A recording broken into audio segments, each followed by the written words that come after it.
Berikan kepada MC. Ya, baik. Setelah kita mendengar paparan dari Promovenda, kita lanjut pada tahap berikut, yaitu tahap pengujian. Dimulai dari yang pertama, yaitu Ibu Dr. Ivon Agustin AK MM CMA. Kepada Ibu Dr. Ivon, dipersilahkan, Bu.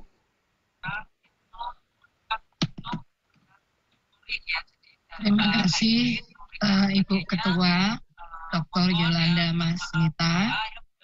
Saya ingin menanyakan sedikit yang berkaitan dengan disertasinya.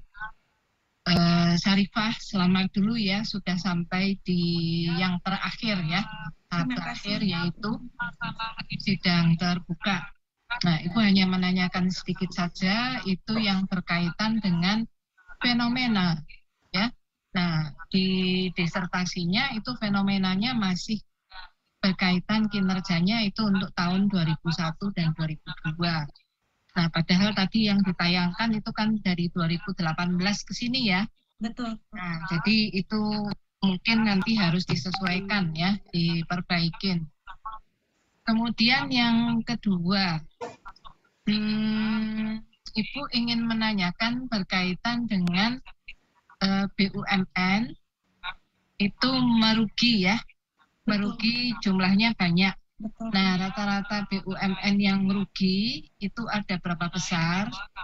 Apakah ROA-nya itu juga trennya nurun? Itu lihatnya dari tabel 12 sama 11. Itu dari disertasinya ya. Disertasi. Dari PPT-nya yang kemarin ya. Betul. Nah, maksud Ibu, apakah ini ada kaitannya ya BUMN yang rugi di tabel 1 itu dengan ROA yang menurun trennya? Ini tentunya berakibat juga kepada pembahasan hipotesa yang berkaitan dengan PKPU-nya. Ya, nah, kemudian yang kedua, yang ketiga ya, data Baldrich pada posisinya apa? Tadi dilihat ya di Excel-nya Baldrich, KPKU itu ada yang di tahap early. Nah, tahap early ini ada berapa persen, sedangkan tahap yang nilainya 500 itu ada berapa persen? Coba itu dulu yang dijawab ya. Silakan Syarifah. Baik Bu, pertanyaan pertama tadi ditanyakan kerugian BUMN ya Bu ya, kerugian BUMN. Memang kerugian BUMN ini pertama saya menampilkan di sampai 2018 karena kami ingin menunjukkan bahwa sebenarnya karena COVID ini kan dimulai pada tahun 2019 sehingga kami ingin meneliti sebelum COVID normalnya seperti apa, seperti itu. Sehingga kami juga selain dari tentunya keterbatasan data yang kami bisa dapatkan dari Kementerian BUMN, maka alasan itulah yang menjadikan pemilihan kami akhirnya hanya sampai pada tahun 2018 seperti itu Bu Ivon. Kemudian terkait apa tadi Bu, ROA ya Bu ya? Ya. Ya, jadi untuk terkait ROA tadi ROA itu adalah indikator untuk menunjukkan seberapa untuk sebuah perusahaan dibandingkan total asetnya. Nah, di sini sudah kami juga sudah tampilkan di disertasi di ROA, di tabel ROA itu juga memang setelah kami lihat BUMN yang mengalami kerugian itu juga berpengaruh pengaruhnya juga ditunjukkan di tabel ROA tersebut Bu Ivon. Makanya kami menampilkan di situ di tabel 12 yaitu return on asset menurut lapangan usaha dan kami tampilkan dari periode 2009 hingga 2018 di situ per lapangan usahanya kami tunjukkan dan kami sudah lihat, kami sudah amati bahwa memang perusahaan yang mengalami kerugian, BUMN yang mengalami kerugian itu memang berpengaruh juga gitu di ROA-nya. Seperti itu Bu Ivon. Oke. Nah, kemudian yang kaitannya dengan KPKU, Baldrich. Ya. Gimana Bu? Maaf. Ya, tadi kan ada yang di tahap early, ya. Kalau di early itu kan masih baru. Betul. Karena nilainya kecil ya, di bawah 500, mungkin malah cuma sekitar 200-an, 300-an loh. Iya, betul. Ya, nah itu bagaimana? Kami menganggap bahwa data yang memang early itu ada, cuman persentase dari yang non early ini lebih banyak seperti itu, Bu. Dan ini juga berdasarkan data yang kami dapat dari kementerian, sehingga tetap kami gunakan seperti itu, Bu. Apalagi pemilihan sampelnya juga kami menggunakan beberapa kriteria. Jadi jawaban kami tetap kami gunakan yang early itu, Bu. Ya, kalau yang early itu lebih sedikit, sedangkan yang non early itu banyak, ya, berarti ada nggak sinkron antara ROA itu dengan KPKU?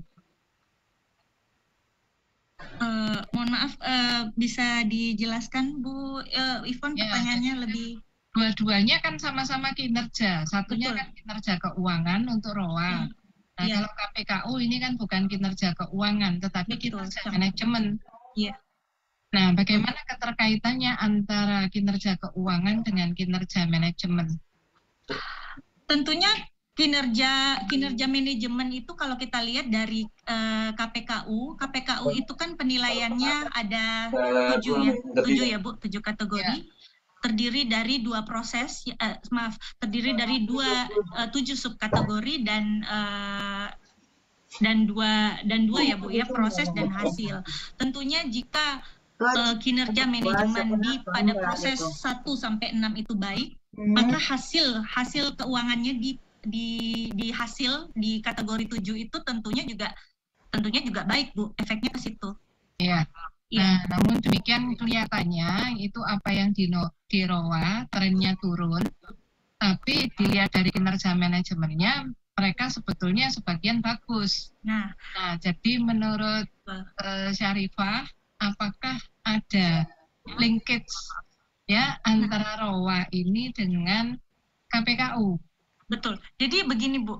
Kalau kita lihat, makanya kami tadi menambahkan di bagian rekomendasi bahwa sebenarnya ada yang dia ROA-nya itu bagus gitu, tetapi ternyata ternyata ROA-nya mengalami penurunan, tetapi kinerja manajemennya bagus seperti itu, Bu. Maka dari itulah kami ingin lebih dalam lagi. Sebenarnya pengaruh penilaian yang di KPKU ini, variabel-variabel atau faktor-faktor kunci penilaiannya di proses 1 sampai 6 ini, apakah memang sudah memang terbukti bisa mempengaruhi kinerja keuangan, ketepatan pemilihan faktor yang dinilai ini, Bu. Ya. Nah, itu nanti ditambahkan ke dalam limitation bahwa kinerja manajemen itu berarti kan belum tentu bisa menunjang yang namanya kinerja keuangan. Betul tidak? Betul, Bu. Ya, kami sudah masukkan di rekomendasi, Bu. Ya, itu masukkan di limitation. Nah, kemudian kontribusinya itu buat disertasinya ini justru untuk mengevaluasi lebih lanjut apakah KPKU ini benar-benar dinilai dengan baik, karena kan nilai KPKU kan dilakukan oleh sendiri, assessment. Betul. Nah, sementara kalau di luar negeri, KPKU itu dinilai oleh organisasi yang independen. Betul. Nah, berarti independensinya di dalam KPKU ini apakah kurang atau tidak, itu bisa dibahas lebih lanjut, itu masuk ke dalam pembahasan di bab 4. Baik, Bu. Ya, ditambahkan di bab 4. Oke ya. Kemudian coba dilihat di cost leadership ya, di kerangka pikir, kerangka konsep.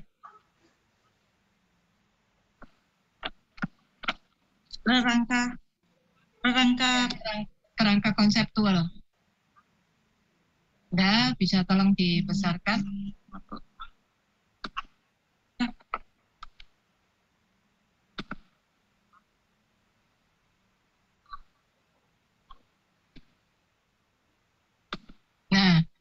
Ini di sini kan cost leadership-nya itu dijadikan mediasi.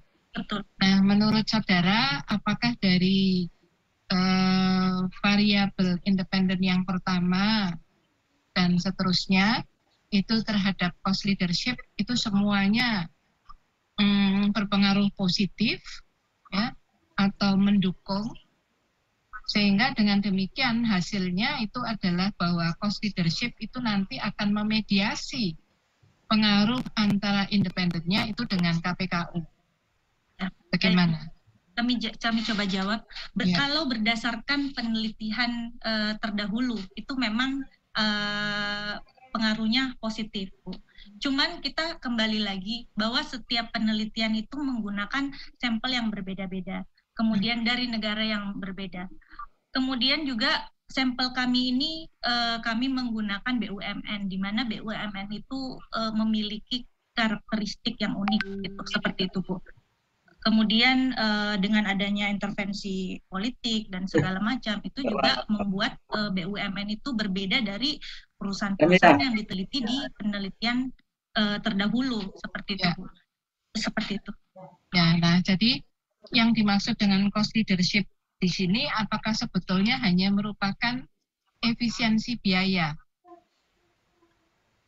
Cost leadership di sini kami menggunakan perbandingan antara aset turnover ya Bu ya. Jadi penjualan dibagikan total aset. Jadi kami ingin melihat apakah misalnya pertambahan total aset ini bisa meningkatkan penjualan.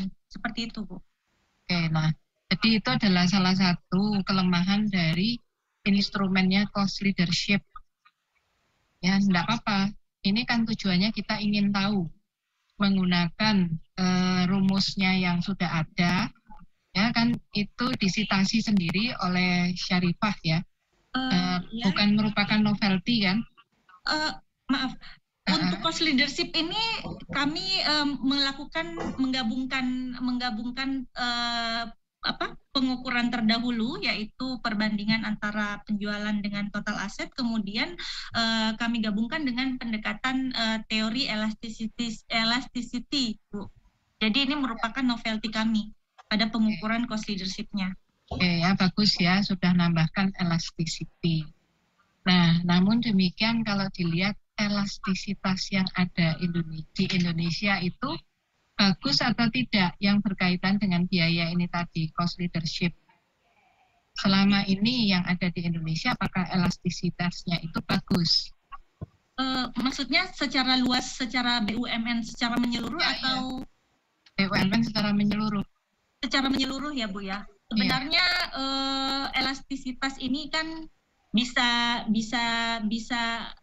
berpengaruh ya, berpengaruhnya ini dari penjualan seperti itu, kemudian juga berpengaruh di total aset, sehingga jika memang saya kasih contoh ya Bu ya, misal pembangunan pembangkit listrik di daerah-daerah terpencil itu kan